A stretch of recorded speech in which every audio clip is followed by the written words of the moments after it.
Ora boas, neste momento eu quero falar acerca da dualidade emocional, da dualidade empírico-emocional, do dualismo emocional, no sentido metafísico. Começando por dizer que a vida é dual. Ora, se a vida é dual, se a vida aqui, na matéria, entre aspas, neste bonito planeta azul, é dual, nós temos de aceitar a dualidade, não devemos lutar contra a dualidade. Começo já por dizer. Só por isso aqui. Começo já por dizer que o nosso ego é uma espécie de sistema de sobrevivência. O nosso ego está sempre a fazer com que uma pessoa fuja da dor, da morte e do desconforto. O nosso ego é que nos faz sermos duros, austeros, resilientes no sentido negativo. O que é que quer dizer com isto? Ou resistentes no sentido negativo. Aquele ser que aguenta tudo e mais alguma coisa, que não sente nada, que é frio e insensível. E como eu digo, como eu falo, em termos de individuologia, que o nosso corpo físico é como se fosse um organismo altamente inteligente desenhado para reagir às nossas emoções, eu chamo-lhe metafisicamente uma FAD, uma ferramenta apelativa de desenvolvimento. O nosso corpo está sempre a comunicar connosco, até relativamente ao estado da nossa vida. Mas essencialmente em termos emocionais, que as emoções são a prioridade das prioridades para as pessoas. E quando eu falo em emoções, eu não falo apenas em chorar, eu falo em muitas coisas. Então, se nós temos. Vamos só ver aqui uma coisa. Então, basicamente, a dualidade emocional. Só estou a ver aqui. Há várias dualidades em termos emocionais. Mas neste momento eu não vou falar. Não vou falar acerca de determinadas coisas. Existe uma dualidade emocional. Eu dividi mais ou menos. Claro que a vida não é só dualidade, mas eu dividi mais ou menos em emoção agradável e emoção desagradável. E neste caso eu não estou a falar a dividir entre emoção positiva e emoção negativa. Estou simplesmente a dividir entre emoção agradável e emoção desagradável. Relativamente àquilo que se sente. A emoção agradável seria a harmonia, a alegria, o riso, o prazer. Claro que isto não tem tudo a ver com uma emoção no sentido estrito, mas vamos imaginar assim. E a emoção desagradável tem a ver com tudo aquilo que dói, basicamente, em termos emocionais. Posso falar em tristeza, posso falar em angústia, posso falar em depressão, mas essencialmente aquilo que dói. E qual é a grande questão? É que o nosso ego está sempre a fazer fugir a dor. E tudo aquilo, tudo aquilo que não é processado reflete-se no nosso corpo. Tudo aquilo que uma pessoa não processa, uma pessoa não põe para fora.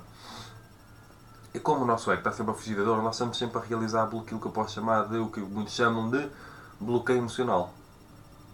Quando acontece alguma coisa, uma pessoa acha que tem de ser forte, que tem de mostrar aquela máscara do homem mau, ou da pessoa má, aquela pessoa que aguenta tudo, ninguém se mete comigo e todo esse tipo de coisa. Quando aparece como a vida é dual, e ora vem alegria, ora vem tristeza, para processar, e uma pessoa afirma essa carapaça, uma pessoa começa a criar bloqueios emocionais. Quando uma pessoa não processa a dor, começa a criar bloqueios emocionais. E estes bloqueios emocionais vão condicionar imediatamente o corpo físico. O natural funcionamento do corpo físico. A harmonia do corpo físico. Portanto, posso falar também que a ansiedade, o stress são emoções desagradáveis.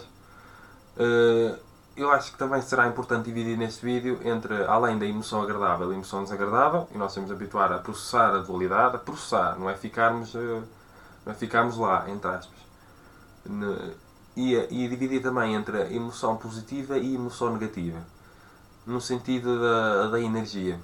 Ou no sentido. Então, nas emoções positivas, eu vou colocar como o amor nos seus derivados e consequentes. Onde temos a alegria, a paz, a compaixão, o perdão e toda uma data de coisas. Isto é a emoção agradável.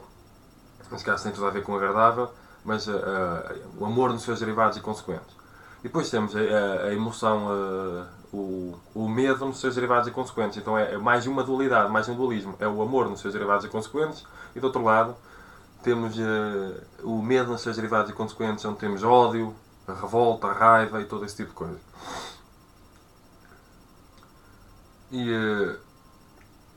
E E o que é que acontece? Como eu falei que o nosso corpo, metafisicamente, é uma ferramenta apelativa de desenvolvimento, o nosso corpo foi desenhado, entre aspas, para reagir às nossas emoções. Tudo aquilo que não deixa que uma pessoa seja feliz, de uma maneira ou de outra, poderá refletir-se no corpo físico. Portanto, por muito uma pessoa pense que as doenças são a pior coisa que existe no mundo, eu posso dizer que a doença é como se fosse, metafisicamente, ou cosmicamente, uma mensagem no nosso corpo a dizer: tu já estás mal há muito tempo, eu preciso tratar, em termos emocionais. Portanto, quando uma pessoa carrega determinadas emoções durante muito tempo no seu corpo físico, ou no seu sistema emocional, começa a deteriorar o corpo físico. O corpo físico começa a reagir, o sistema orgânico começa a reagir. Naturalmente, claro que aqui também há a dimensão da alimentação, de evitar a poluição e toda uma data de coisas, mas neste caso eu estou a falar mais em termos emocionais. Portanto, uma pessoa muito tempo com emoção de stress e de ansiedade, stress e ansiedade, o corpo, uma pessoa poderá começar a ter problemas de coração e outras coisas, por exemplo. E é psicossomático, no fundo é quase tudo psicossomático, de uma maneira ou de outra. E o que é que eu recomendo? Eu recomendo que as pessoas aprendam a aceitar, processar a dualidade. As emoções agradáveis e as emoções desagradáveis. Não julgar uma certa e julgar outra errada. Habituar-se a processar a dor quando a vida pede para processar uma dor e a processar a alegria quando naturalmente a vida traz alegria. Porque só assim uma pessoa pode resolver e fazer os lutos do passado, resolver as emoções do passado. Às vezes as pessoas preocupam-se muito com o sucesso, com ter sucesso, com toda uma data de coisas, e as pessoas não percebem o que é que eu vim ao mundo fazer, e as pessoas não percebem que aquilo que uma pessoa sente, as nossas emoções, sempre foram as nossas prioridades, aquilo que uma pessoa sente, no presente. E quando uma pessoa põe de lado as emoções, aquilo que uma pessoa sente, os mais altos valores, a autoestima, de amar o próximo e toda uma data de coisas, em nome de aquilo que se pode chamar o dinheiro, a fama, a afirmação, o reconhecimento e toda uma data de coisas que não têm muito a ver com interioridade e intrinsequidade, uma pessoa começa a ficar doente. Porque quando uma pessoa coloca isso como prioridade, e ser forte, ser duro, aquela máscara honrosa, uma pessoa começa a criar bloqueios emocionais e com isso começa a provocar a si mesmo doenças. Portanto, todas as emoções que uma pessoa não processa é uma espécie de auto-boicote. Mais cedo ou mais tarde refletir uma doença no corpo físico, começando já por ser uma doença em termos energéticos e emocionais.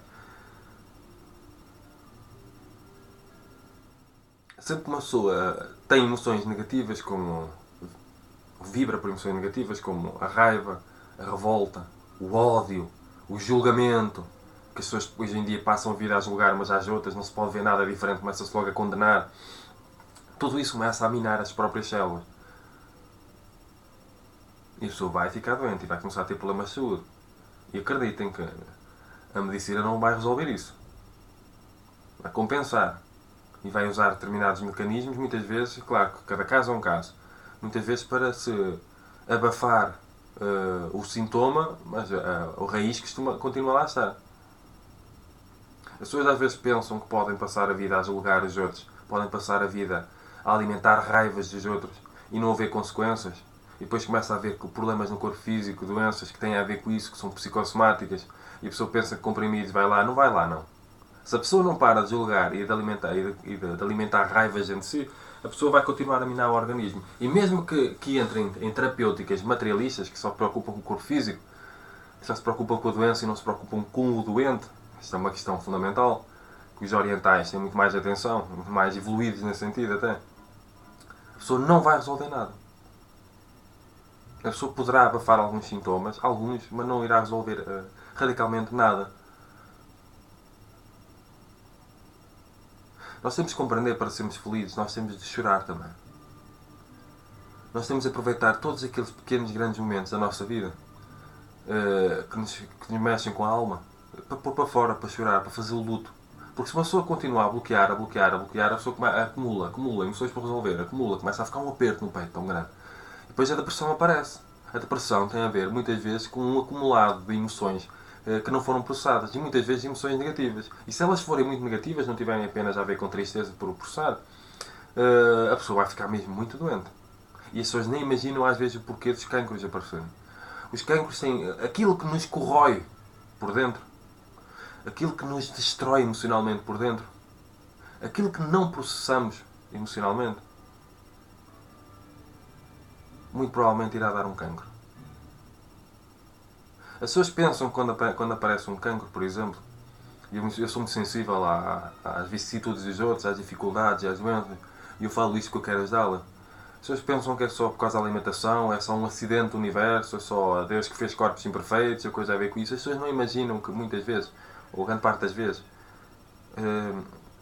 e há estudos até que indicam que antes, por exemplo, de um cancro aparecer, se uma pessoa fazer um estudo, grande parte das vezes a pessoa passou por uma grande crise emocional que não foi bem resolvida, ou por uma grande crise emocional, essencialmente isso.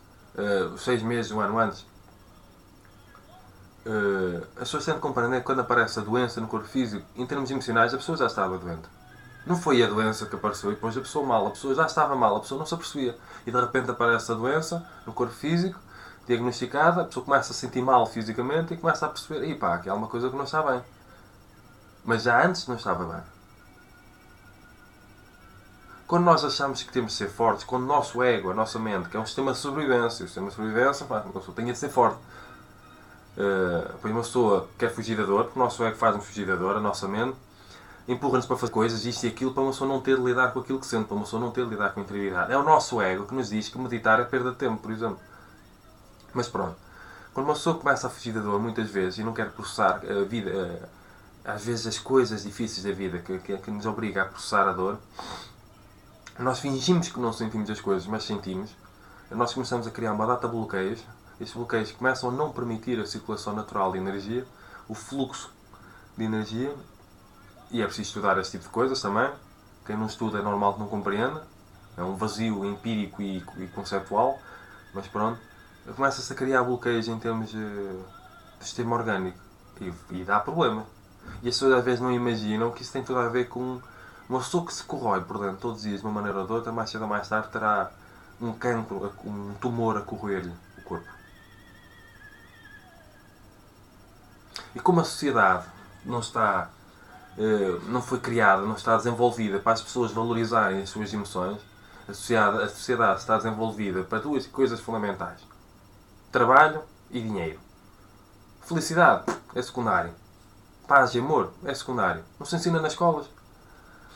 De uma maneira ou de outra, as pessoas são formatadas para só ligar ao dinheiro, quase. Para só ligar à aparência, estatuto, reconhecimento, afirmação. E a dimensão intrínseca e emocional, as pessoas não são ensinadas a lidar adequadamente com as suas emoções, com aquilo que sentem. As pessoas não são ensinadas a meditar. Até escolas não há essa preocupação. A alma está morta há muito tempo nas escolas. E depois as pessoas nascem doentes, as pessoas nascem formatadas de uma maneira que as pessoas não estão habituadas a lidar com as suas emoções. As pessoas estão habituadas a fugir das suas emoções. É só distrações no mundo. É só coisas que nos fazem distrair. É só publicidades a querer vender isto e aquilo. É só centros comerciais a abrir para compra e venda e não há centros de trabalho interior, de harmonização interior. São poucos. As pessoas chegam a criar a ilusão de que ir às compras é terapêutico. As pessoas chegam a criar a ilusão. As pessoas já estão doentes porque trabalham demais. Chegam a criar a ilusão de que trabalhar ainda mais é terapêutico. Porque ajuda a esquecer os problemas. Os problemas não têm de ser esquecidos. Os problemas têm de ser enfrentados. As emoções têm de ser processadas.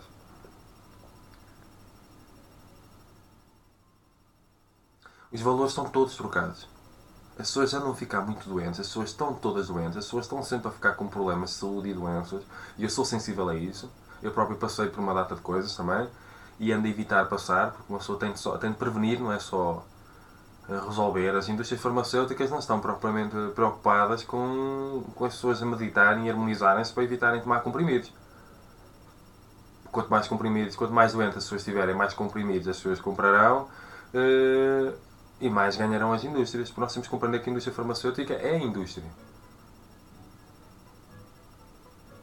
E a medicina trabalha lado a lado com a indústria farmacêutica há muito tempo. E eu recomendo a todos vocês, quando vocês ficarem doentes mesmo, não procurem só a medicina, não. Procurem outras coisas também. Procurem coisas alternativas, porque vocês precisam de ganhar autoconsciência. As pessoas quando ficam doentes, elas precisam de autoconsciência. Elas não precisam apenas de comprimidos, não. Elas não precisam apenas de terapêuticas da medicina, que vê o homem como uma máquina, não vê um homem como uma alma que sente.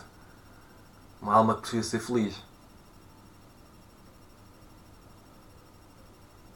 As universidades ensinam as pessoas a ver os homens como máquinas. Que morre, acaba tudo.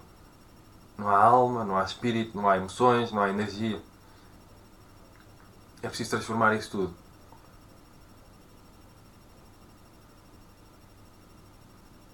Como não há estudos metafísicos, como não há cosmologia, as pessoas ficam doentes e acham que o universo é perverso, cósmico, caótico, a vida é injusta, ou Deus é mau, e as pessoas não percebem que as pessoas estão corroídas por dentro. As pessoas estão infelizes, as pessoas estão frustradas, as pessoas estão insatisfeitas, as pessoas estão cheias de raiva e revolta. Porque a sociedade não oferece nada de jeito, muitas vezes. Mas as pessoas depois também têm de perceber, porque a sociedade formatou as pessoas para serem fortes, para serem duras, o dinheiro, só é preciso o dinheiro e competir. E as emoções, a sensibilidade, não se preocupa com isso. E por isso é que as pessoas têm de perceber que não é propriamente na dimensão política ou social que as pessoas vão encontrar a felicidade. As pessoas vão encontrar a felicidade dentro delas. E é dentro delas que as pessoas precisam de começar a centrar. Não é a sociologia que vai resolver isso, é a individuologia. É um estudo acerca da individualidade. Não precisa ser a individuologia que eu desenvolvi, que eu criei, que eu fundei. Pode ser outra qualquer. É preciso um estudo do indivíduo. Só olhar para dentro e valorizar a sua dimensão emocional. Portanto, dualidade emocional, dualidade empírico-emocional, emoção agradável e emoção desagradável, nós temos de aprender a deixar fluir o fluxo das emoções. Se uma pessoa tem uma alegria, uma pessoa vive a alegria. Se uma pessoa tem a vontade de chorar, uma pessoa chora. E qual é o grande problema, por exemplo, os homens têm um problema maior relativamente a isso. Porque apesar de cada vez falar mais que chorar é bom e que até os homens choram, é preciso incorporar genericamente. É preciso perceber que não só os homens também podem chorar. Os homens precisam de chorar. Os homens e as mulheres precisam de chorar. Precisam de pôr para fora aquilo que sentem. Não chorar. As pessoas pensam que às vezes chorar é atrair energias negativas. Não, chorar é pôr para fora a negatividade que está dentro. Mas é um chorar sem vitimização. É um chorar porque uma pessoa... porque dói. Simplesmente porque dói. Porque ali uma dor precisa sair. Não há certos ou errados. Porque ali uma dor precisa sair. Porque uma pessoa começa a bloquear muito aquilo que sente. Depois a pessoa quer rir e não consegue. A pessoa não consegue ter gargalhadas. A pessoa está séria, está austera. A pessoa não está bem dentro. E nós temos de nos habituar a processar as dores para cada vez haver mais alegria, cada vez mais riso, cada vez mais felicidade, cada vez mais harmonia. Porque a nossa sociedade põe-nos para baixo. A sociedade, tal como ela é montada, ela põe-nos para baixo. As pessoas só se preocupam com dinheiro, só se preocupam com trabalho, para ganhar dinheiro. O dinheiro é importante, mas o dinheiro não é tudo. E há muitas pessoas a ficarem doentes, tornam o dinheiro a prioridade das prioridades. E uma pessoa vai ver, e não é o dinheiro. Uma pessoa vai ver é a falta de autoestima. É um vazio. Que uma pessoa está a tentar compensar tendo o dinheiro para poder ter bens, para poder ostentar. Achando que quanto mais tiver, mais é. Aos olhos dos outros. Porque uma pessoa está à procura da valorização dos outros. Porque uma pessoa tem um vazio aqui. E é isso que eu tento ajudar as pessoas a perceber. Este vazio que as pessoas sentem no peito, essa solidão, essa frustração, essa insatisfação, precisam de ser resolvidos. Enquanto não for resolvido, a pessoa continuará infeliz.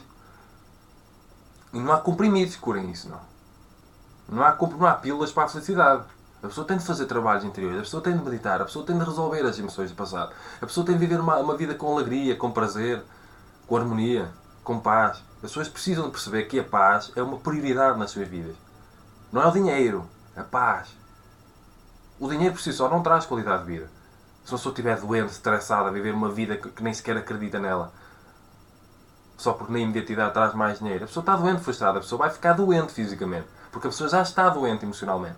E as pessoas invertem as coisas. As pessoas pensam que ficam mal emocionalmente porque ficaram doentes fisicamente. Não, as pessoas ficaram doentes fisicamente porque estavam doentes emocionalmente. É a sociedade que forma robôs nesse sentido. Os robôs não sentem. Pior ainda, os robôs sentem. Mas desvalorizam ontologicamente a emoção. Mas valorizam o valor das emoções. Hoje em dia parece que chorar é mau. Parece que quando uma pessoa chora é fraca. Não, não é fraca. O nosso ego é que nos faz ser fracos. Nos faz valorizar aquilo que sentimos. E aquilo que nós sentimos é o que nos torna mais fortes. São sempre as grandes emoções que fazem os homens levantar grandes projetos. Homens e mulheres.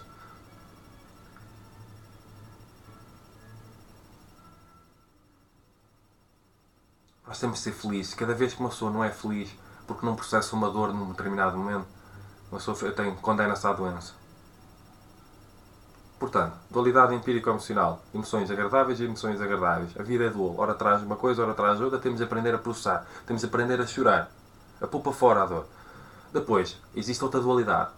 É o medo, nos seus derivados e consequentes, e o amor nos seus derivados e consequentes. Temos o amor nos seus derivados e consequentes, como a felicidade, a compaixão, a alegria, o prazer por si só. Companheirismo, toda uma data de coisas. Cooperação. Depois temos o medo nos seus derivados e consequentes. Competição, a raiva, a revolta, o ódio. E nós temos que escolher entre viver de um lado ou viver do outro. O nosso ego empurra-nos sempre para o medo. O nosso ego funciona com base no medo. O medo da dor e o medo da morte. O medo do desconforto. Por isso é que esta dimensão emocional condiciona tanto a dimensão intelectual. Sempre uma pessoa lida com um determinado assunto que mexe com o próprio medo, que mexe com aquilo que uma pessoa sente, no sentido negativo, é natural que uma pessoa depois fuja de determinado assunto e condiciona a sua dimensão hermenêutica e intelectual, a sua dimensão da interpretação, a sua dimensão da capacidade intelectual de compreender as coisas. Por isso é que quando a pessoa tem medo de colocar em causa a própria interioridade, a pessoa tem medo de admitir a possibilidade de estar errado quando lida com uma teoria diferente, com conhecimentos diferentes, a pessoa condiciona a sua dimensão intelectual para as compreender, porque a pessoa nem sequer quer. As pessoas não são habituadas das escolas a lidar com as suas emoções, até para a dimensão intelectual. As pessoas são habituadas a distraírem-se, a fugirem daquilo que sentem e não enfrentarem aquilo que sentem. Nas instituições as pessoas são tratadas como máquinas. As pessoas não são tratadas com dignidade, onde a emoção é dignificada ontologicamente. É dignificada na sua existência, no seu ser.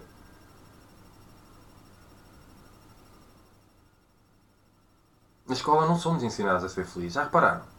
É estranho. Na escola não somos ensinados, ou nas instituições de ensino, por exemplo, não somos ensinados a amarmos aos outros. Não somos ensinados assim profundamente, mas é profundamente.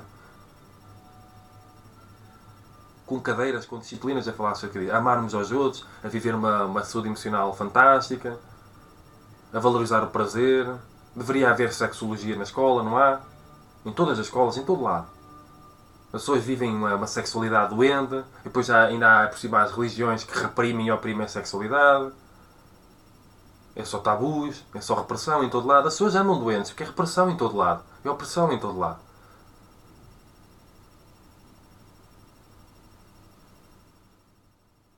A sociedade ocidental, principalmente, está muito doente por causa disso.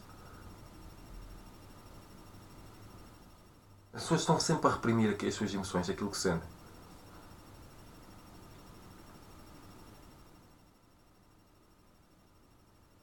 Tudo aquilo que não nos deixa ser feliz destrói-nos por dentro e faz-nos atrair uma doença. As pessoas têm de ser felizes. Todos os dias. Mas as pessoas têm de perceber também que têm de resolver as emoções do passado. As pessoas têm de aprender a chorar, a valorizar o choro também. Também é preciso chorar, também é preciso pôr para fora. A vida não é só coisas positivas e alegres sempre a toda hora. Às vezes é uma ilusão isso. Rir é terapêutico, mas chorar também é. Mas fazer os lutos daquilo que dói também é. Aliás, é fundamental. Porque se uma pessoa vai criando bloqueios atrás de bloqueios e não consegue resolver aquilo. E depois, como nós somos ensinados a fugir, nós depois achamos que antidepressivos e toda uma data de coisas, toda uma data de comprimidos, vai resolver o assunto. Não resolve o assunto, a pessoa precisa de chorar. E não é tomar comprimidos que não deixam a pessoa chorar. Estão a perceber que é o contrário. Nós tomamos às vezes coisas que nos fazem fugir daquilo que nós precisamos resolver para podermos ser felizes. Portanto, quando vocês ficarem doentes, por alguma razão, isto às vezes acontece, olha, é a vida, nós estamos aqui na lei do karma, é complicado. Procurem estudar a metafísica da doença. Não vão só aos médicos, acreditem, vão a medicinas alternativas também. Vão procurar compreender porque é que ficaram doentes, mas sem revolta, não se revoltem. Procurem compreender. Aprendam com a doença. Percebam o que é que a doença está a tentar comunicar com a alma. O que é que Deus, por exemplo, está a tentar dizer quando uma pessoa fica doente? Em que é que uma pessoa está infeliz e não se percebeu? Pois é. Porque se só ficarmos revoltados com uma espécie de síndrome da vitimização, nós não resolvemos nada. Eu acho que estou a reparar que o vídeo está a falhar um bocado. Se calhar é melhor parar. Eu vou publicar o vídeo na mesma, em princípio. Estou a ver ali um vídeo e parece que está a ter umas brancas. Mas pronto. Desde que as pessoas ouçam e... Eu quero ver as pessoas felizes. Todo o meu trabalho é para ver as pessoas felizes. Todo o meu trabalho eu quero viver. Eu sinto...